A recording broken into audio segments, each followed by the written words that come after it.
Socrates. Imagine a man who never wrote a single book, yet changed the way the entire world thinks. That was Socrates.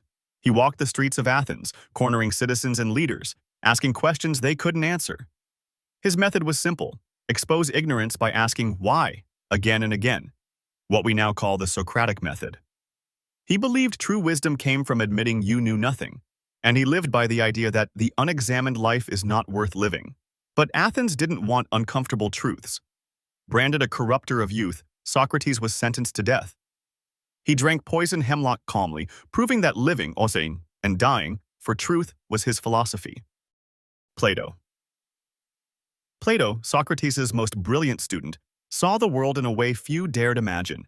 To him, everything around us was just a shadow, a poor copy of a higher, eternal reality. In the Republic, he described his famous allegory of the cave: humanity chained in darkness, mistaking shadows for truth, until philosophy sets them free. Plato dreamed of a world ruled by philosopher kings, leaders guided not by greed but by wisdom. He believed philosophy wasn't abstract debate, but the only way to see reality itself. For Plato, truth was out there, eternal, unchanging, and waiting to be discovered. Aristotle. Where Plato looked to the heavens, Aristotle looked at the ground beneath our feet. He wanted to study everything: plants, animals, politics, logic, even the stars. To Aristotle, the good life wasn't about chasing pleasure or wealth. It was about balance. Courage sits between cowardice and recklessness. Generosity between stinginess and waste. Happiness, he argued, is found in living with virtue, in perfecting your actions day by day. A tutor to Alexander the Great, Aristotle's influence shaped empires. For him, philosophy wasn't distant theory. It was a guidebook for how to live well, right here and now. Confucius. More than 2,000 years ago in China, Confucius asked one simple question: how do we live together without tearing each other apart? His answer wasn't laws or armies, it was virtue, respect, and duty. He believed a good society starts with the family. Be a loyal son, a just father, a fair ruler, and harmony will spread outward like ripples in water. Confucius taught that rituals, respect for elders, and moral character were the glue that held civilization together. His wisdom shaped Chinese culture for centuries, and even today, his ideas about respect and responsibility still guide millions. Epictetus. Epictetus was born a slave, yet he became one of the greatest Stoic philosophers. His lesson was brutally simple: you can't control the world, but you can control yourself. Pain, loss, betrayal, these are outside your power, but your reaction? That belongs to you. He taught that freedom isn't about chains or kings, but about mastering your own mind. For Epictetus, happiness comes not from chasing wealth or status, but from living with calm, resilience, and self-control. His message: the world can break your body, but it can't touch your soul unless you let it. Descartes. René Descartes sat alone in a cold room, questioning everything he thought he knew. What if all of it, the world, the senses, even his body, was just an illusion? One truth remained unshakable: if I'm doubting, then I must exist. From this came his most famous line: I think, therefore I am. Descartes became the father of modern philosophy, insisting that knowledge must be built on reason and certainty, not tradition. His radical doubt reshaped science, mathematics, and thought itself. He proved that even in a world of uncertainty, the act of thinking is proof of being. Immanuel Kant.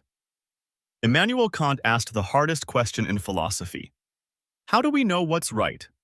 His answer was the categorical imperative, a universal rule of morality.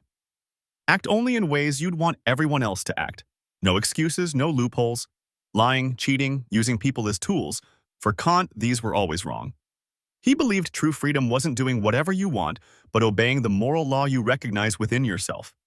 Kant's philosophy demanded responsibility. He showed that ethics isn't about consequences or feelings, but about duty. The duty to treat every human with dignity. Friedrich Nietzsche. Nietzsche stared into the heart of modern life and declared, God is dead. He didn't mean literally. He meant the old moral foundations of religion were crumbling, leaving people adrift. His warning? Without new values, humanity would collapse into nihilism, the belief that life is meaningless. Nietzsche called for the rise of the Übermensch, the overman, who creates his own values and lives with strength, creativity, and passion. For him, suffering wasn't a curse, it was fuel for greatness. His philosophy was dangerous, electrifying, and deeply misunderstood, but it still challenges us today. If old values are gone, what will you live by? Karl Marx. Karl Marx believed history wasn't driven by kings or ideas. It was driven by class struggle. The rich, who own everything, versus the workers, who own nothing. In his eyes, capitalism was exploitation disguised as progress. Factories, wealth, even democracy itself, all tilted in favor of the ruling class. His solution? Revolution. He dreamed of a society where the workers controlled production, where wealth was shared and exploitation ended. Whether you see him as a visionary or a destroyer, Marx reshaped the modern world.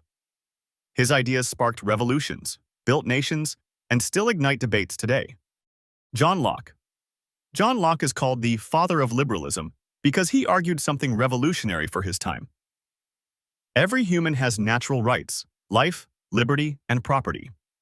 Governments, he said, don't grant these rights. They exist already.